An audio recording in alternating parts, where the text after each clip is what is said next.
Welcome back everyone, I'm ThatGuyMatt. After seeing the recent polls and how much you guys have interacted with them, it's quite obvious that all of you guys wanted to see John Carpenter's The Thing. So, here we are.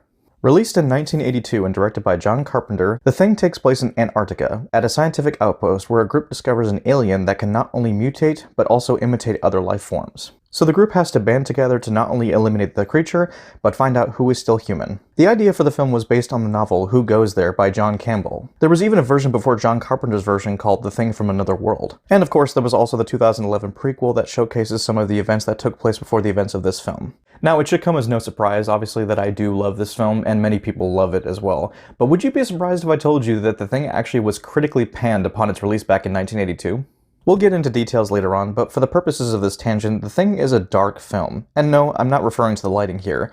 It's just a dark, grim telling of a group of men slowly being picked off by an alien. The movie was also really gory for its time due to the excellent practical work by Rob Bottin, who, if you didn't know, was indeed hospitalized due to his work on this film. Which goes to explain why the practical work is often praised for how good it looks. Lastly, there's the tone. This movie has an underlying feeling of hopelessness throughout. You're hoping the characters will survive, but this movie tells it like it is.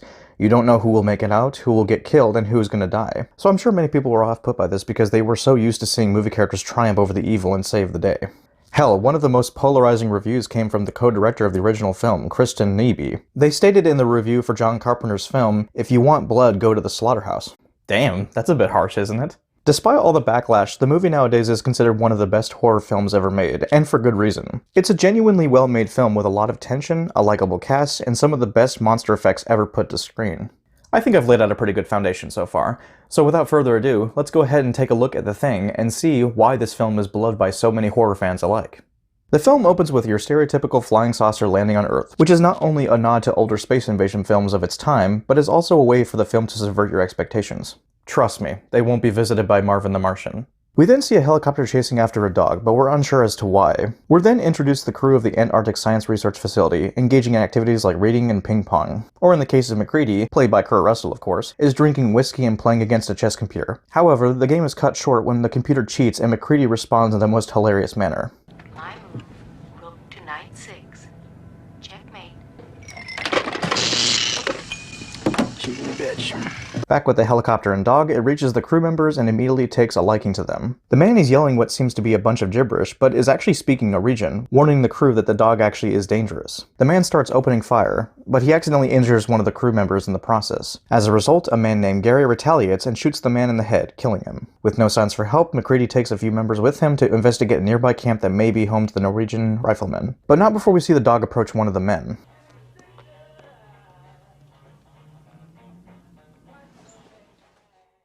Now, I just want to say off the bat, I love this scene, and I'll explain why. First things first, the actor and the silhouette is actually not being played by any of the original cast, so it could literally be any of the members of the crew, and we have no idea who it could be. And secondly, for a movie that's almost 40 years old, or at least over 40 years old, it has this sense of mystery that to this day a lot of people still like to speculate about. And I love that about The Thing. It just makes it interesting for repeat watches. We jump back to MacReady and Copper, who investigate the Norwegian base. Just from the outside alone, we know something terrible has happened. And that's confirmed even more as they find the crew members killed and the whole place is in disarray. Not to mention the big block of ice in the storage unit. Oh my god, the real horror of this movie is Fred Flintstone, and he's pissed. He's gotten out of the ice and now he's upset.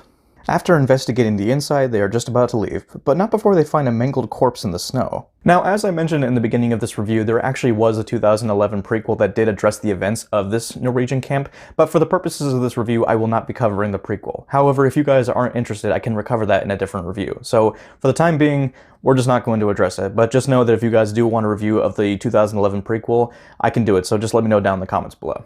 They pack it up and head back to the base where we get to see it in all its glory. I mean, yeah, the effects do look disgusting, but that just goes to show how well of a job Rob Bottin did. Seriously, I don't think I've seen practical effects in a horror movie look this good, especially for a film, like I said, that's over 40 years old.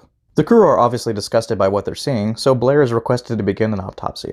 At first glance, it seems normal. Blair even states that it contains a set of ordinary human organs. They think nothing of it, and the crew decides to just take it easy for the rest of the evening. Clark takes the dog back into the kennel where the other dogs remain. The dogs start barking at it, and it's here where we witness the dog changes into some kind of multi-limb monstrosity. MacReady hears some noise coming from the kennel and signals the crew, asking for Childs to bring him the flamethrower. MacReady starts shooting at the beast before it tries to escape, but before it can do so, Childs torches it. The following morning, Blair does an autopsy on the now dead creature and is shocked to find the remains of their dogs inside of it. You see, what we're talking about here is an organism that imitates other life forms. When this thing attacked our dogs, it tried to digest them, absorb them. I'm not sure if it's a good idea to be sucking on your pencil like that, Blair. Unless, of course, this is supposed to be like a red herring. Either way, it's just gross. Blair then questions if Clark had noticed anything odd about the dog before the attack, and he responds with a no. Blair assumes it's nothing, but the men still want answers. So MacReady and some of the crew head out once again to investigate what seems to be a large sinkhole. But it ends up being the large saucer from the intro. They hypothesize that it's been out here for at least 100,000 years. And shortly after, they locate a large block of ice that was removed, implying that something was frozen and eventually thawed. Back at the base, MacReady relays this information to the crew, with some calling his explanation bullshit. I just cannot believe any of this voodoo bullshit. Blair, however, decides to do some more research of his own and comes to the realization that some of the crew may already have been infected, and if the thing were to be released into civilization, it could wipe out all of humanity within 3 years. This scene is pretty effective at just showcasing how deadly the thing actually could be if it got out into public. Not to mention the fact that we don't even see the thing on screen, and yet the movie is still filled with a lot of tension. I just love it. Windows and Bennings then move the corpse into a closet. MacReady is about to go to bed, but not before Fuchs has a talk with him. Fuchs makes the suggestion that there's still cellular activity within the remains of the corpse, suggesting that they're all still in danger. And once Windows goes back to the closet, it's confirmed when Bennings is being absorbed by the thing. The crew find him outside and immediately torch him. Even when he's dead, however, the crew doesn't take any chances, so they pour more fuel onto the corpse and torch it once more. Afterwards, MacReady sees Blair jump out of the helicopter, so he goes to investigate. It turns out that Blair completely disabled the chopper, the tractor, and killed the rest of the dogs, destroying all the communication servers and threatening the crew if they get near him. The crew managed to tackle Blair and knock him unconscious. What the hell was that? Did Fuchs get punched or something? Blair is then locked into the tool shed for the crew's safety, but as MacReady is about to leave, Blair urges him to watch over Clark. Now, I'm not exactly sure if Blair was actually telling the truth here about Clark actually being infected or not, but I do like how he actually is projecting his actual fear back onto MacReady and in turn the rest of the crew. And as a result, no one can trust anyone now because any one of them could be the thing. It's just, again, great tension, and I love this so much. Copper suggests the most viable way to be sure is to do a blood serum test, and then they'll know who is who. However, the thing doesn't want to be discovered just yet, so it sabotages the leftover blood bags in the fridge. That or it's probably just scared of needles. I mean, fuck, I've given about 7 pints of blood in my lifetime, and the whole reason I started giving blood in the first place was actually to get over my fear of needles, and I'm still fucking terrified of needles. So this movie is just speaking to me on a personal level. The men interrogate each other, trying to find out who did this in the first place. One of them notes the door wasn't broken into, so someone had access to the keys. The only 2 men that have access are Gary and Copper, but Copper retaliates by saying, I don't see how. As soon as I'm finished, I return it right away. That's such an accusatory look. Now all we need is the fucking objection sound effect from Ace Attorney. I don't see how. As soon as I'm finished, I return it right away.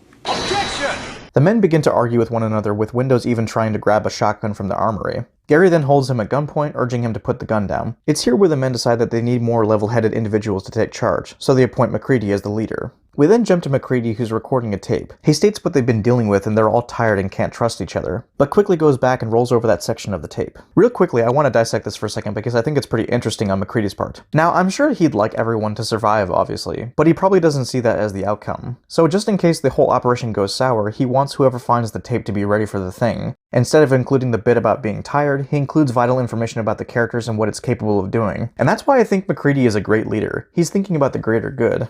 The power then goes out and the men go to investigate, but upon returning, Knowles finds a piece of MacReady's jacket. The crew assumes he's now the thing and try to corner him, but Norris gets hurt in the process. Copper is then released in order to help him, but of course Norris isn't responding.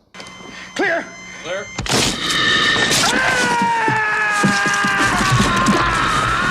Funnily enough, when I was actually rewatching this movie while taking notes, for this review, my mother actually was watching it alongside me for the first time, and when this scene actually happened, she jumped in her chair. It was quite funny. I always like seeing people's reactions to the first time that they see this movie. MacReady quickly torches the thing, but the thing manages to slip away and reform once again. Palmer then speaks on the audience's behalf by saying this. You gotta be fucking kidding. Yeah, thankfully this doesn't break the tension all that much. The movie knows when to have a good balance of lighthearted humor and tension. Just as they're about to perform the blood test, however, MacReady shoots Clark as he tries to jump him. He then heats up a cop recoil, knowing the thing will show itself when it feels threatened. This is just another exercise by the filmmakers of how to pull off great tension in a horror film. Windows is clean, so he puts on the flamethrower as backup for MacReady. When they get to Palmer, however, that's when things change.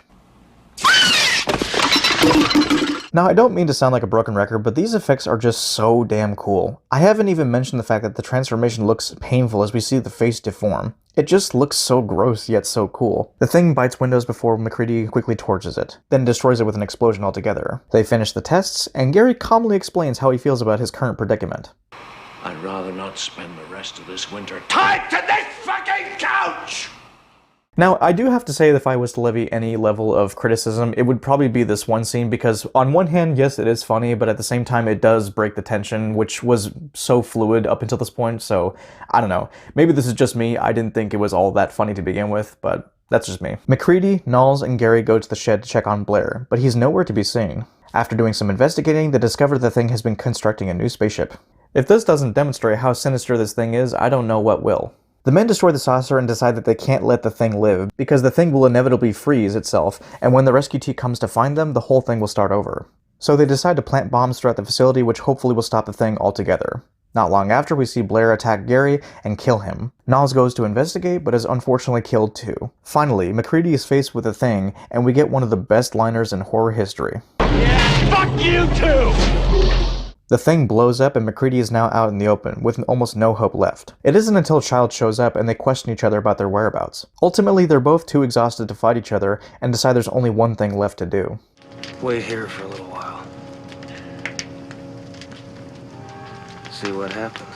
The film ends with the facility in flames, the movie theme playing in the background, implying something has survived. Now, there has been a long-form debate about what the ending actually means, or who is or isn't the thing. Is it Childs? Is it MacReady? Is it both? And while John Carpenter himself has given his personal answer, I'd prefer to keep it to speculation. After all, I find speculation to be more fun sometimes. Anyway, that was John Carpenter's The Thing, and I love this film, a lot of people do, and I would be hard-pressed to not say that this is probably John Carpenter's best film, if we're being honest. For a movie that's over 40 years old, The Thing is a testament to what horror films are capable of being. It's filled with a cast of memorable characters, an interesting and terrifying premise, and practical effects that put modern CGI to shame. I'm not saying that CGI doesn't have its place in the industry, but without going into a lot of detail, it was one of the many things that the 2011 prequel was criticized for. I mean, seriously, how do we go from this to this?